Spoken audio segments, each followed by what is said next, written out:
DeSanto Propane is 4 generations strong as a trustworthy, family-owned business with unmatched customer service. Go online at DeSantoPropane.com for more info or call toll-free at 1-800-752-4574 today. Since 1937, the difference has been DeSanto Propane.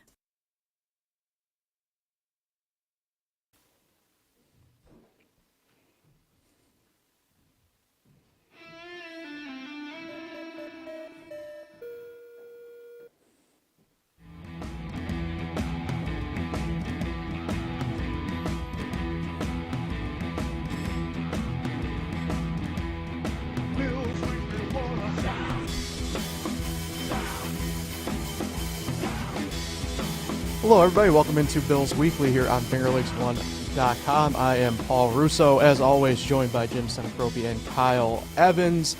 We'll recap the Buffalo Bills' second straight loss of the season, losing 23-20 to the Houston Texans. Got a couple headlines to discuss as well out of Orchard Park and preview Week 6.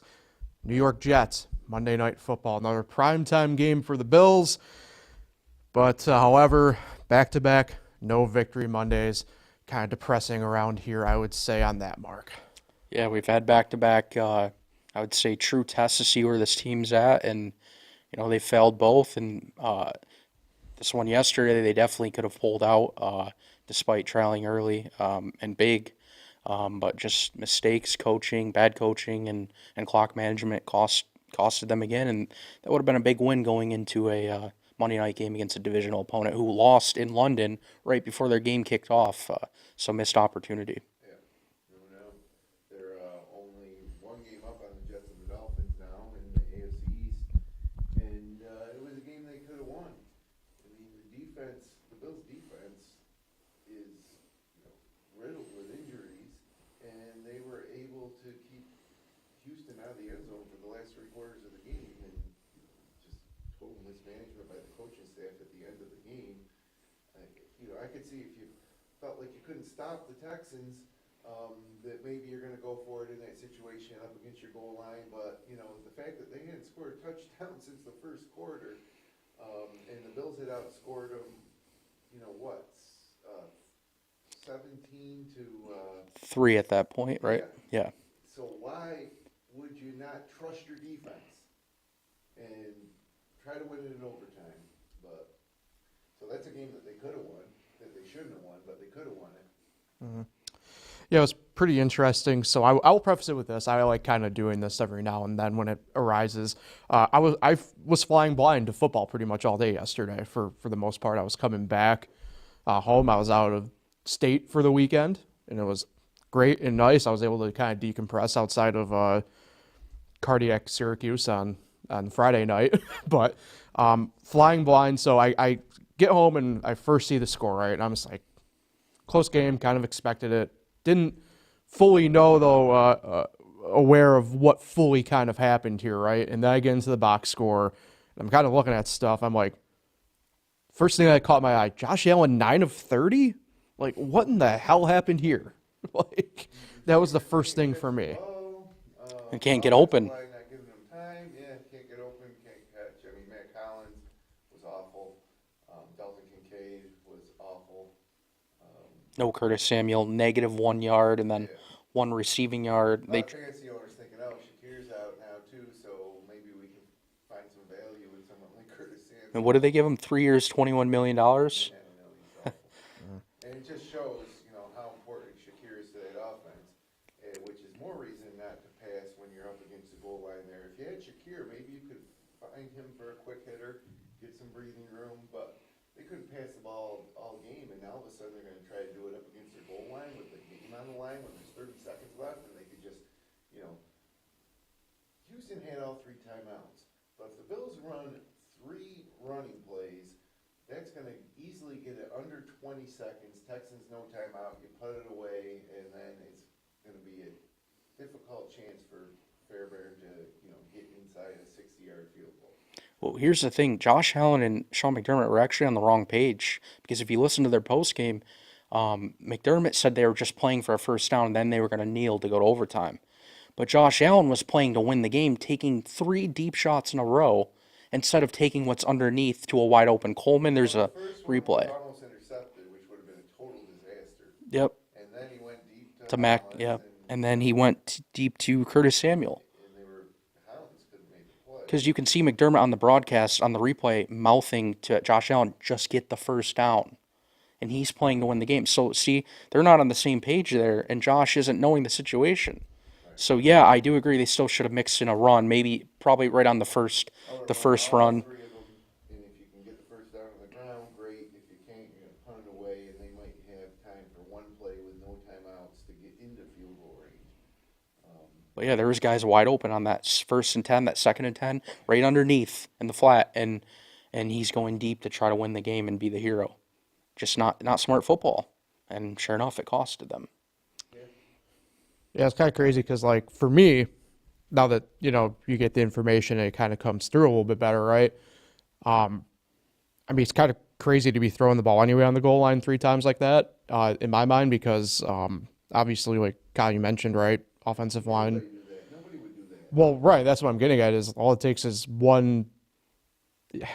I always say, and I know it's a cliche in sports, don't give the officials something to call and don't complain when it happens. I mean, all it takes is one rush and one throwaway, and Josh is in the tackle box, and all of a sudden you gave up 2 points anyway, like in a twist away, which didn't happen, but like. But, Cook was the leading. Right. His biggest game on the ground of the year was 82 yards, and I wouldn't say that they were great in the running game, but they were sure better in the running game than the passing game yesterday. No. So, you probably got a better chance of getting that first down with 3 runs, the way it was going. I mean, if anything, you get the breathing space. Or how about Josh Allen just taking off? They're lining up in shotgun. Yeah. How come he can't just run a couple yards to keep draining the clock? Right up the middle, or first play could have been a sneak just to get 2-3 yards, and then you try to get it to Coleman, maybe get him outside. I don't know. So, see, it wasn't ideal play calling, but at the same time, Allen could have done different things to make it less, crazy. Like, he could have just ran and kept the clock rolling. Or he could have just took the short stuff and not forced, and potentially even a tip ball in the air and intercepted. Like, that's risky. Do Coleman saved it by tackling the guy, got a pass interference. So Yeah. further back, that first play of the drive there, if you want to call it a drive, was disastrous. But then again, they should have never even been in this spot either. They had 2 opportunities. They took away the ball in the fourth quarter with a fumble and a Terrell Bernard interception. But each time, the one time they punted and the other time they tied the game in the field goal. They had multiple opportunities before that to even go ahead and not make this come down to the end. So, lost opportunity. Do the Bills allow Josh to more or less freelance a call? Like, I know I'm not talking about audible wise, but I'm talking like even like before they get to the line, if he sees something, the ability to just outright. Knowing this coaching staff. Yeah, I don't know. I don't have an answer, really. Okay. No, I'm just trying to figure out maybe a little bit of more of like what possibly could have played in. The only reason why I ask because you have certain guys throughout time. I mean, I think Peyton Manning, they gave him the ability to kind of do that and stuff like that. And I'm not saying that they are both equals at this time. I'm just kind of saying we've seen in the past teams give quarterbacks the ability to do that. I just don't know if he went rogue in a way or what. But They call it pass. But look, in that situation, the call's coming from the sideline or Yeah. from the booth upstairs from the Brady and the offensive coordinator. But there's no way that Allen's going to be like, hey, they want to run it, but I'm going to throw it 3 times. And I know it's last year and it's a different year, but how about last year? I don't know if you remember in Philadelphia against the Eagles, they forced overtime. They had the ball at the 30-yard line with like 20 seconds, and I think 1 timeout. Instead of taking any shots, they just kneeled it right away. So you're in a better situation in Philly that day, but you're not playing aggressively, but you're at your own 3-yard line and you're playing aggressively. We probably might have bitched about that in the podcast last year about McDermott and Brady not being aggressive enough. But this was not the time. No. To be aggressive. That's the thing. Okay, you're gonna be aggressive now when when you have 99 yards to go, or you need a field goal, but you're on your 1-yard line with 30 seconds left. it wasn't a banner weekend for the we'll call it McDermott coaching tree in that regard. Sean McDermott just can't make the right decisions in close games. I mean, it's been a thing over the last since he's been there. I mean, remember a lot of their wins, when they do win, they win big, and then when they lose, they can't get the one-score games. That goes back to something that it got broken last week, right? But this is now another one within that 6-point margin that we talked about all year, Yep. right? Yeah. Yeah. So. Yeah. Yeah. So, it was pretty interesting. I thought you brought up Coleman, Jim, obviously with the pass interference call or tackle, however you want to look at it. I thought for a moment we might be talking about a Keon Coleman breakout game of sorts, but ends up only being his lone reception is that touchdown. Well, if he caught the ball, he would have. Correct. But it was one of those things where I did get that notification because I haven't been fantasy in one league, and through injuries I just had to play him this week. I thought for a moment, I'm like, okay, maybe this is the Coleman game, right? Breakout. Shakir's out. Does he kind of become the de facto, at least wide receiver one in this sense? And it just looked like, as you kind of mentioned, Kyle, this couldn't reel much in outside of that one play. Yeah, and that one play, he was wide open. So, of course, an NFL player should catch it. But, yeah, I mean, all the receivers, even Marquez Valdez-Scantling that we don't talk about a lot, he has been so disappointing. The whole free agent class, the whole wide receiver class, they've done literally nothing. And the All-22 film comes out today. I know a lot of advanced people like to go and watch that. But a lot of people on Twitter are saying that the guys simply weren't open. They weren't getting separation. They weren't beating the man coverage. And they knew the Texans knew that, so they were playing man the whole game, and then they were blitzing Josh Allen, which is why he was under pressure so much. So Josh Allen was constantly scrambling, and while he's scrambling, nobody's open. So what is he supposed to do? I mean, at least he didn't force anything again. He didn't have any interceptions, still no interceptions.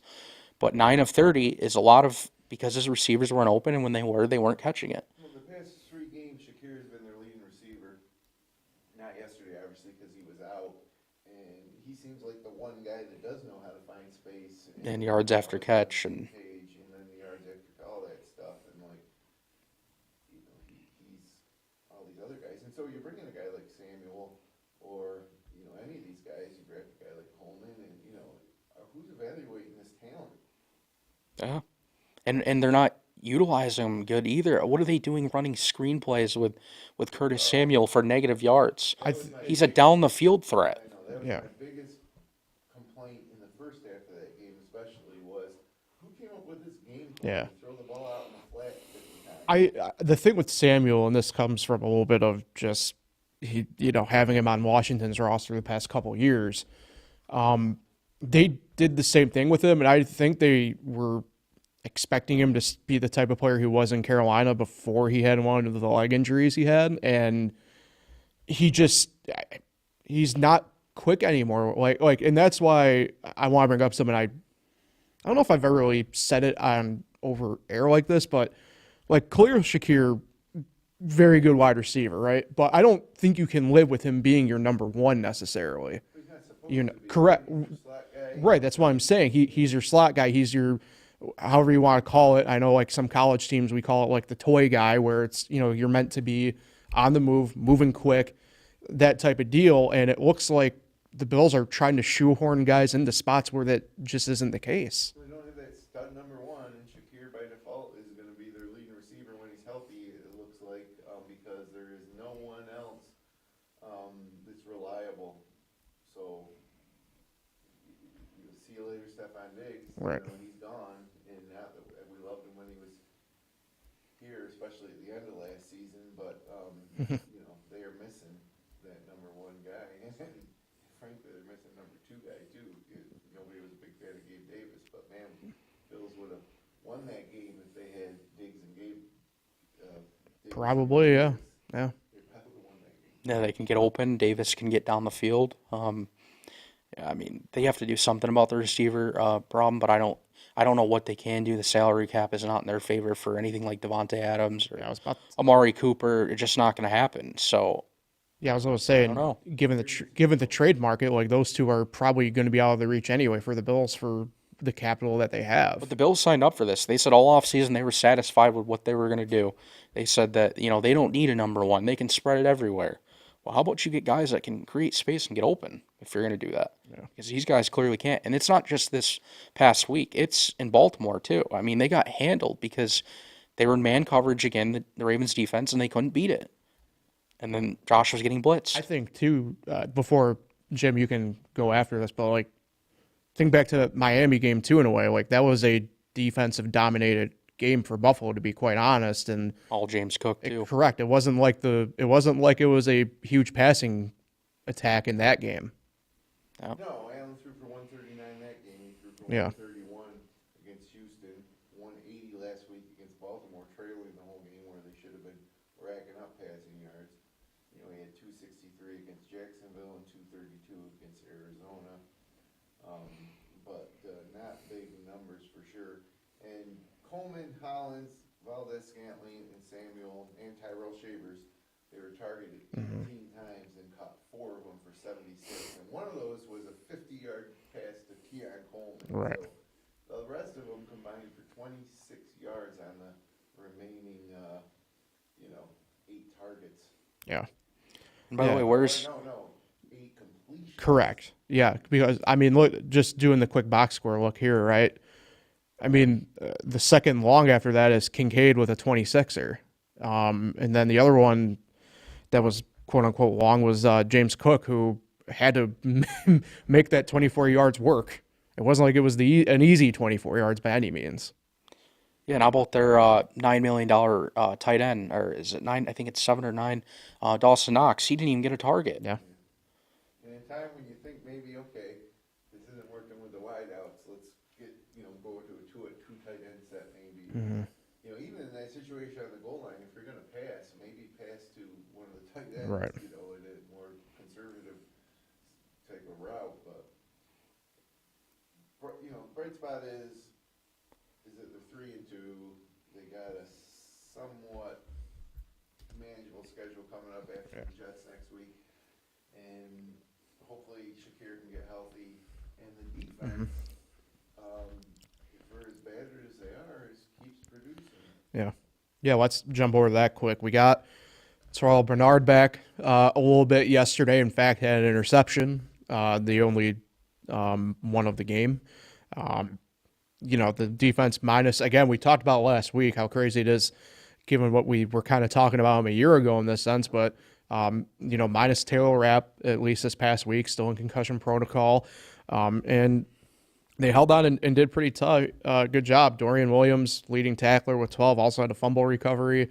Kind of the same couple guys we've mentioned now, still leading the pack there a little bit.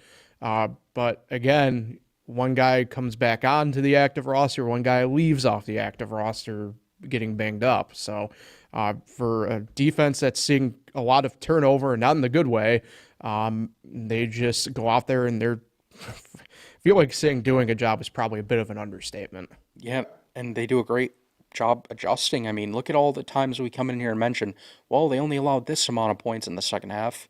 They struggle right off the bat. They make adjustments, and then, they do enough to keep the Bills in the game, except, I guess, maybe in Baltimore, the Ravens kind of pulled away too much for them in the fourth quarter. But overall, yeah, the defense has been overly impressive and done better than I would have expected. Yeah, we thought the Bills would have to outscore teams, and when did you think the Bills would? If Houston hit 23 points, if the Bills give up 23 points, that should be a win. Oh, yeah. Every time. And Nico Collins goes out early after that big touchdown. They got lots of injury problems themselves in Houston. Yeah, the Texans were literally trying to give him the game. I mean, C.J. Stroud fumbling, the interception, all in the fourth quarter. And like I said, the one was a punt and the one was a game-tying field goal. They didn't take advantage of those drives. And Nico Collins, I think that if Nico Collins didn't leave the game with a hamstring, he probably didn't come down to the end like that. Yeah. Because that one touchdown pass he caught was too easy. So easy. And the Cam Akers touchdown run, I don't know if you remember it.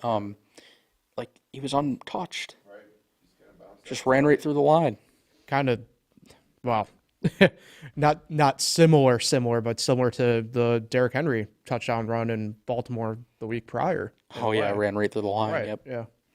Yeah. Not obviously, I'm not not saying that they're equal, but similar ways there.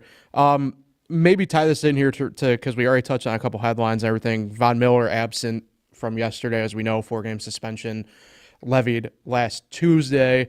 NFL didn't officially say it, but it's widely understood that this stems from last November's incident where he allegedly assaulted his girlfriend. Sean McDermott actually more or less said that they were made aware of it a couple days prior that this was going to be coming down the pike. You know, Von Miller, we've talked about him a little bit this year. Production number-wise maybe hasn't been there, but does make you wonder a little bit what type of presence maybe he would have had yesterday, maybe early on, anything like that. It's just one of those things where kind of going forward, mention a little bit about, again, the defense. I don't think you can lose any more numbers necessarily and have it be a good thing. Well, they had no Ed Oliver either, hamstring. They had no Taylor Rapp. Terry Johnson's getting very close. He was questionable. So there's 3 guys right there that are a significant upgrade to have back, and hopefully they're back on Monday. Yeah, even a longer week too. These guys should all be back. I think Johnson, from the injury report I saw, projected is actually back next week, but I mean, who knows? Yeah.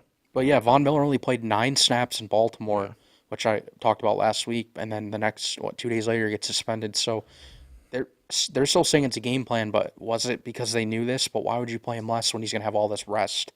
It makes no sense. Right. So I don't know what they're doing with Von Miller. I really don't.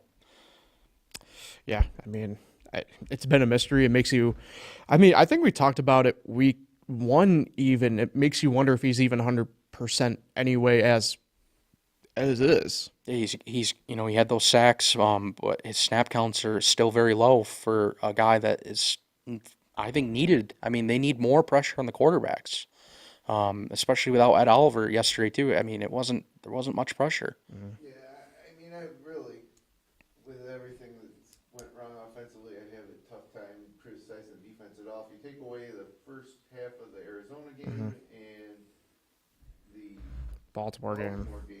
the defense is unbelievable, really. You know, what they've done against Miami, Jacksonville, diminished Houston, but still. Defense doesn't seem to be the problem. It's like a next man up scenario. Yeah. But on offense, there is no next man up. Yeah. There's no one to come and step up. Mm-hmm. Except for the people that are already there. And so, you hope Coleman develops a little bit and becomes a little more dominant. I mean, they got to get him some balls that aren't in the flat or deep balls. The other guys, I mean, we knew that Scantling was no good, right? We knew Curtis Samuel probably wasn't any good. The one they announced that off-season signing, free agent signing, I don't think anybody was too excited.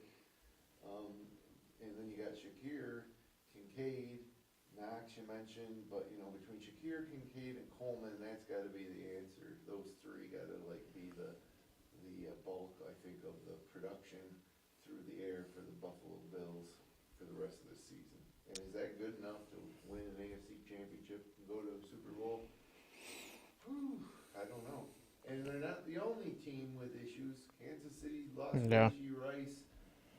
Nico Collins yesterday for the Texans. I mean, injuries are part of the game, and it's really a plague this year across the league with big names getting hurt. I mean, I'll go a step further. It hasn't exactly been a great playing year so far in general. I mean, talk about Baltimore, and they go into overtime with Cincinnati, who we thought was even going to be better than they were, and they aren't. They don't look like it, and just, yeah. It's a coin toss in a way. Dallas pulled one out late last night in Pittsburgh. Yeah. You wouldn't have thought.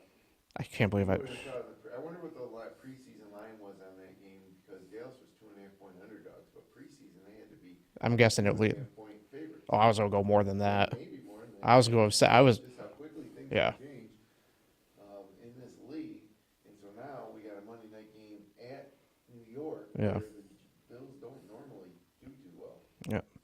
Yeah, so let's turn the page on the battle for the Mario Williams trophy. We can give that to Stephon Diggs.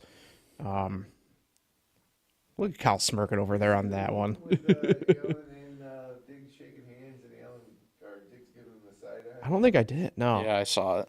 That was such an awkward handshake too. It was so quick too. Like I thought they would at least say something a little longer, but no.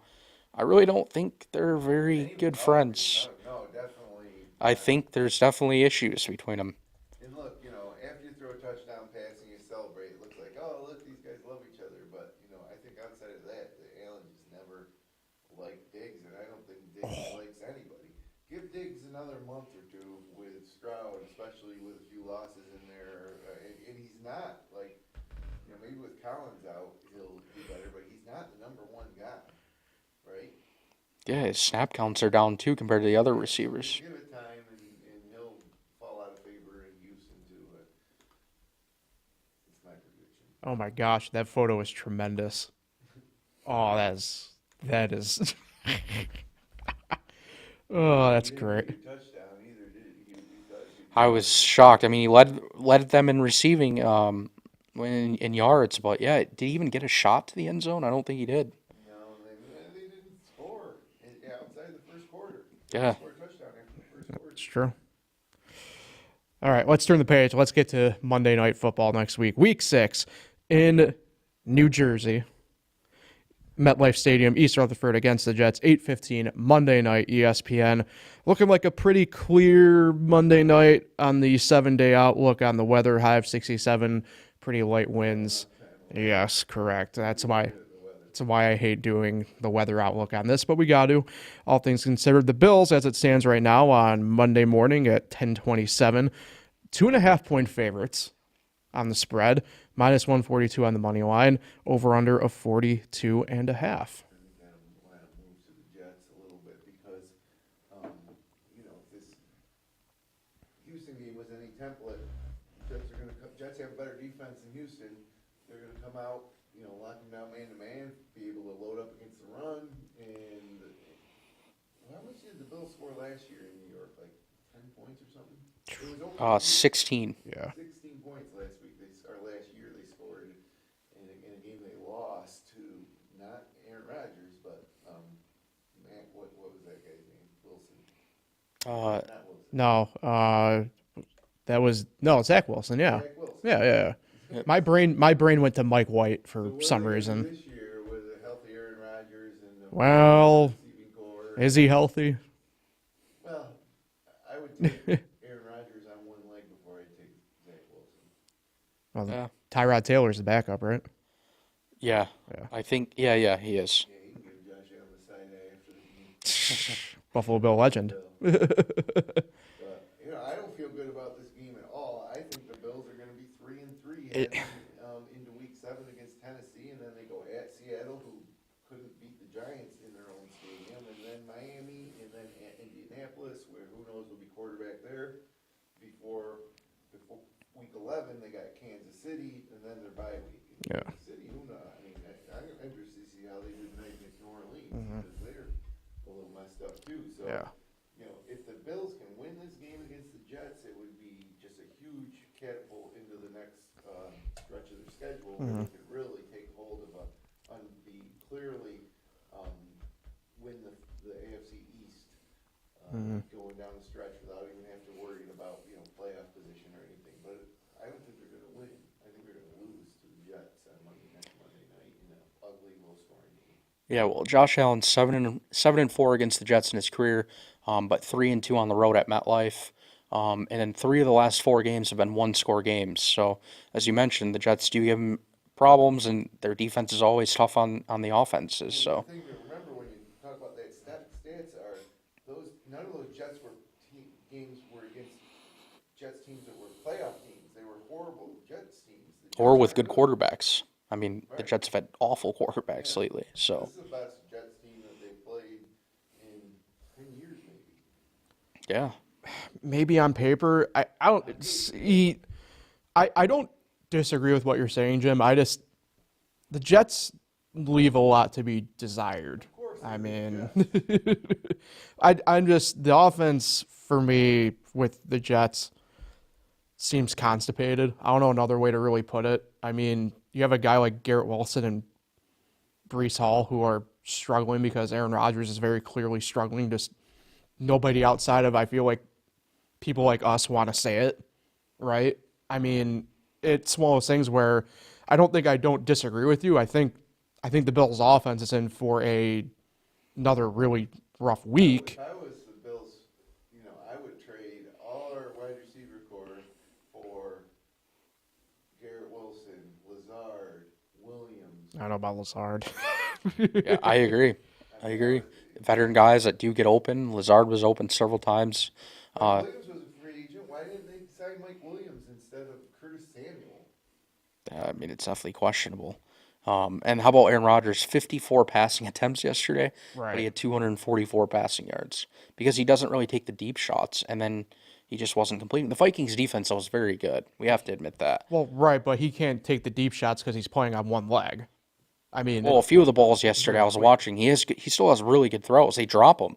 Mike Williams dropped a ball down the sideline. It was dropped it right in the bucket. no, I know. I'm just saying, like it's like I'll use the example because me and you, Kyle, are baseball guys. And you in particular know this. I mean, what's the actual driving force for a pitcher, right? It's your back leg. It's your drive leg. It isn't your arm or anything like that. And Rodgers just can't plant on that leg anymore, and. It's one of those things where I look and it's a very stiff thing, and I feel like I know I can get away with probably doing something to Aaron Rodgers I probably couldn't get away with 10 years ago. Yeah, no, Rodgers is 40 years old. He's not the same. Right. Aaron Rodgers said he was, but Take him over a lot of quarterbacks still out for sure. yeah, he's managing the game. And, Look at some of them around the league. They're terrible. I mean, Watch Red Zone. No, I know. I'm not saying I don't disagree. It's just like last night, for example. I know we're going to go back to this freaking Sunday night Yeah, game, Justin but, like, Fields got awful. No, it's not so much that. It's Collinsworth, for whatever reason, brings up the fact that Russell Wilson played in 2 Super Bowls. That happened 12 and 11 years ago now. Like, that has no bearing on 2024. Like, it's just one of those things where it's like, stop treating these guys like it's 10 years ago in their actual primes when it's just not the case anymore. yeah, but nonetheless, I think the Jets have a lot of talent, and I don't know who you'd find that would be a better fit than Aaron Rodgers. I mean, I don't disagree. It's just one of those things where it's like, I think the Bills' defense, to me, is going to win the game for them. I just view it that way. Done it all year. I mean, hopefully Shakir's healthy, right, against the Jets. That if he's not, then Bills aren't going to win. Mm-hmm. If he is, James Cook's been a bright spot. Shakir's been a bright spot. Allen's always going to be the main guy, obviously. But that's kind of where it ends. And at this point in the season, it's a little disappointing to see that we haven't seen better progress from Kincaid or someone like Coleman or Samuel stepping up, or anybody. Mm-hmm. And, the Jets are, I think the Jets are kind of like close to breaking out a little bit. And I hope it's not Monday night. Yeah, I mean, they should be breaking out at any point without, like you said, all their talent. Like Breece Hall, like what's up with their running game? They can't consistently get that going. Kind of what I'm getting at. Like, Yeah, but 5 weeks in, I won't say anything until it's like week 10. I don't know. I do think the Bills will win this game. I just don't think it's going to be easy, and it's going to be a one-score game. And but I could see the Jets also winning as well. Like I wouldn't be shocked. I got Jets 17, Bills 13. I got Bills 23, Jets 17. I'm closer to Kyle. I got Bills 24-14 over the Jets. I don't know. I mean, I just don't think this Jets team can figure this offensive thing out for some reason, and I have a pretty good reason of why I think that's the case. But do you think So- the Bills offense can figure it out against the Jets on the road on Monday night? No, I mean, I don't think so necessarily, right? But like, Could do it I against just we talked about it last year with the Bills, right? How we thought that they're funneling plays to try and keep Diggs happy. I kind of think the Jets are doing that with Aaron Rodgers. Like, it's a very pass-heavy offense for some reason when you got Breece Hall and, in all honesty, a guy in Braylon Allen who might be better than Breece Hall as the number 2. good backs. Well, I could see that changing on Monday night where they start maybe commit a little bit more to the run on Monday night. Mhm. But time will tell. If they lose, it's going to seem like a disaster because we'll be but they literally could circle the wagons Eh, and rattle off wins against Tennessee, Seattle, Miami, Right. and Indianapolis, and head into that Kansas City game at 7-3. yeah. Just for comparison, quick, Aaron Rodgers over Deshaun Watson, Bo Nix, or Gardner Minshew? Absolutely. Just examples of quarterbacks that I know Minshew got benched yesterday, but Which I thought was stupid. This Yeah, guy, why you get that short of a leash, and then McConnell didn't It was a have 7-point game. It was a one-possession game still. that would be, like them pulling Josh Allen yesterday because their offense Yeah. wasn't producing. I mean, you just don't do that. So it's just, to me, it's a blow to Minshew, who everybody's been thrilled with Minshew so far. It's not like Aiden O'Connell's anything really better. and Devontae Adams was out with a hamstring still. So yeah, I mean, look at the receivers. It's like the Bills. They don't have anyone that's like legit. So of course your offense is going to struggle. Back in Miami right now, Huntley, Oh, he's so bad. Daniel Jones. UCLA legend Snoop Huntley. Yeah, see, I'm taking Rodgers over all these guys. Yeah, Rodgers isn't Well, great. the one thing though you gotta remember about like Huntley, for example. I mean, he wouldn't be starting if it wasn't for an injury. No, of course not. But nonetheless, here we are. Correct. And the Steelers need to go to Russell Wilson. They have to. Justin Fields did nothing. I mean, where's George Pickens? They're not even throwing to him last night. Do we think Russ is even near 100% at this point in that sense? Been 100% for the past couple weeks. He has 5 weeks into the year. I'm pretty sure his injury is good.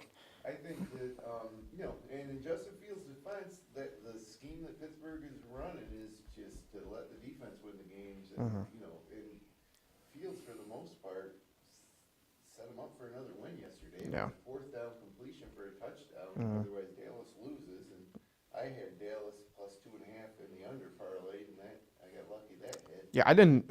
You want to talk about play calling here on like the second to last play last night for the Steelers after the touchdown? Why were they running more or less 4 verts? Why wasn't there at least one guy being the escape valve for an out of bounds play?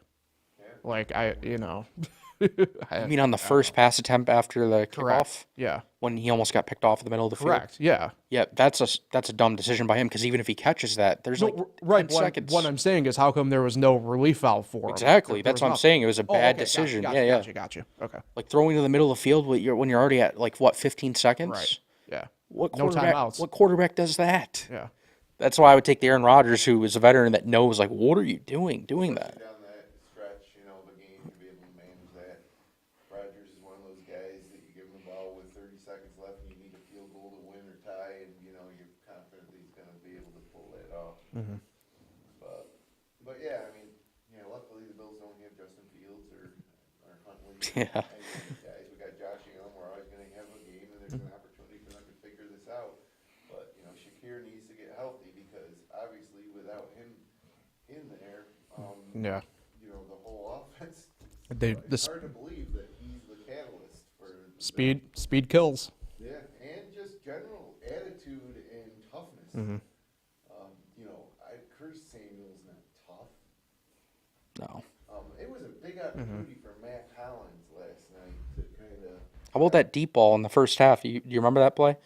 It wasn't a great throw, but that's got to be caught. Yeah, that's got to be caught. That's always I've said this because of multiple Syracuse PTSD moments for me, but even like I've always viewed it as okay. Even if the throw's behind you, if you as a wide receiver get your hand on it, you probably should have been able to get it. You got a lot of his hand on it. No defender around him. So I thought it was a big opportunity for Matt Collins to have a big game and maybe move up the depth chart a little bit. But he didn't. And He was tied in. he was disappointing. Yeah. I also thought McDermott might have challenged the one catch that McKinney. I agree. Why not?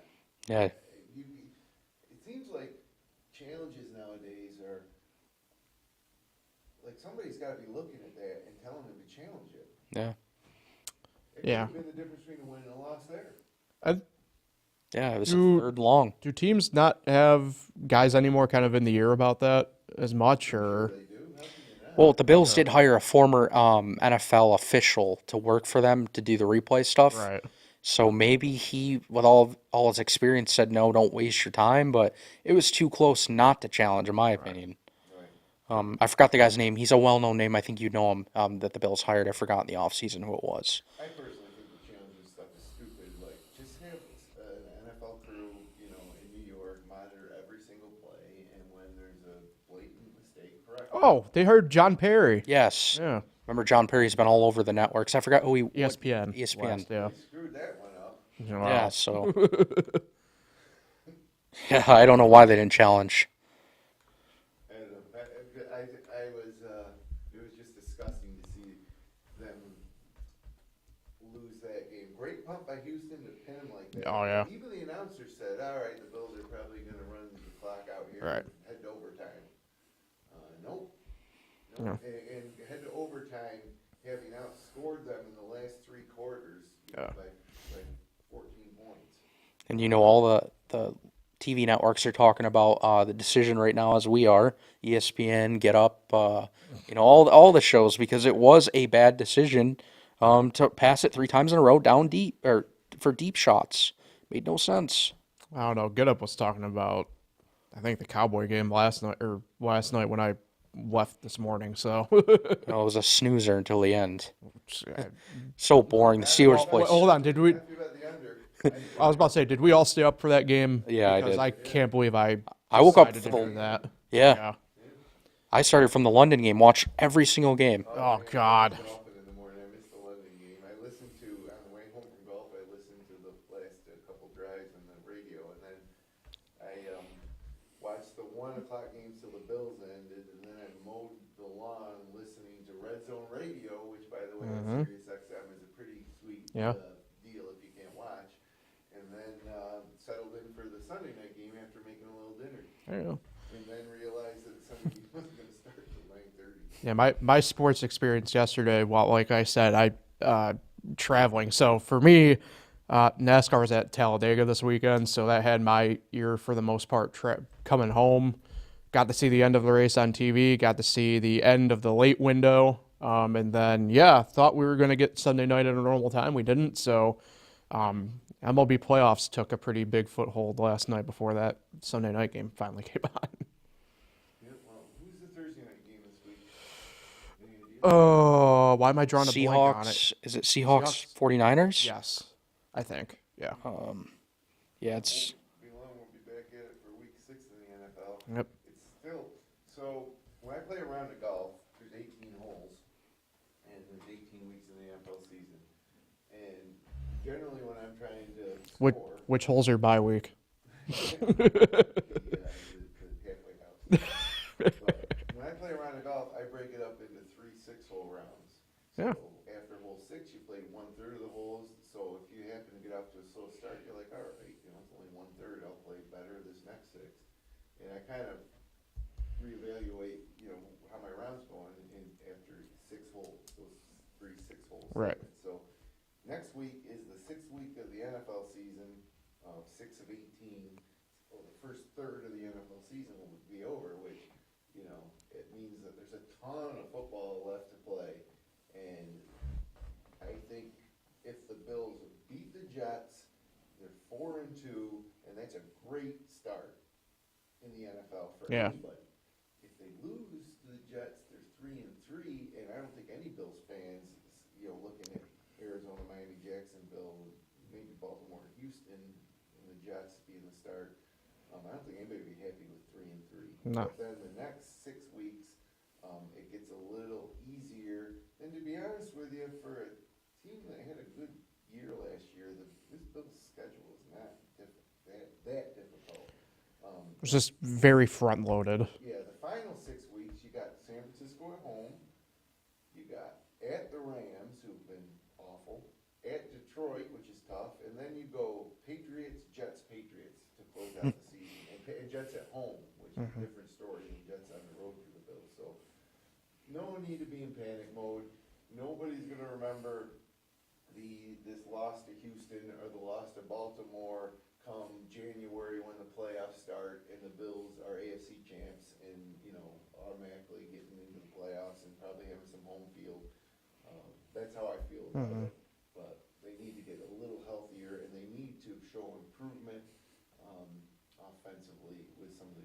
players, especially like Coleman and Kincaid. Agreed. So I think on that note, we'll get out of here. So programming note, with Monday Night Football next week, Tuesday morning at 10 a.m. for Bills Weekly next week. No sense in coming in on Monday. We won't have anything to talk about outside of other football games if we were to do This it. is their last primetime game, I think, for a while, right? They have one more? Against San Francisco. Yeah. Yeah. It's a Sunday night game. And that's it. Well- The final game of the season is to be determined, but I don't think they're going to flex the Patriots Bills game. Now, to be fair, the Week 17 game, which is at the moment home Jets 1 p.m. That could be They could move that to could Saturday. be flexed. Yeah. Remember they start the Saturday games, I think, early December? Christmas week maybe. And aren't there new rules this year? They can flex more than the past? Correct. They have to I forgot because Christmas. They have games on Christmas this year on a Wednesday. But good So- news for the Bills, too, looking at their schedule, is after next week's Monday night game, they play on Sunday for the remainder of the year, which just helps. I think it's hard for a team to go to Europe Yeah. or to play on Thursday night or even to play, like a West Coast game on a Monday night. Like, all that stuff just throws off your rhythm and your preparation. Yeah. And so hopefully they'll be able to settle in. The bye week's in week 12. We just went through the schedule. There's nothing to panic about. Bills, we're not a dominant team but we're still the best team in the AFC East and one of the best teams in the AFC. They just got to figure it out, and I believe that they will. Yeah. Alrighty. Yeah. Let's get out here on that note. A lot of ground covered today. More so than kind of feels like usual, and we were able to accomplish that. So, guys, appreciate it as always. We'll be back again next Tuesday morning, Tuesday instead of Monday, because of Monday Night Football, 10 a.m. here on FingerLakes1.com. Appreciate everybody for listening and watching. Can catch all our content from Bills Weekly to all our other podcasts on FingerLakes1.com, the FL1 YouTube channel, and all major podcasting platforms, including Spotify and Amazon Music. Again, Tuesday, 10 a.m. We'll talk with everybody then. Let's go Buffalo.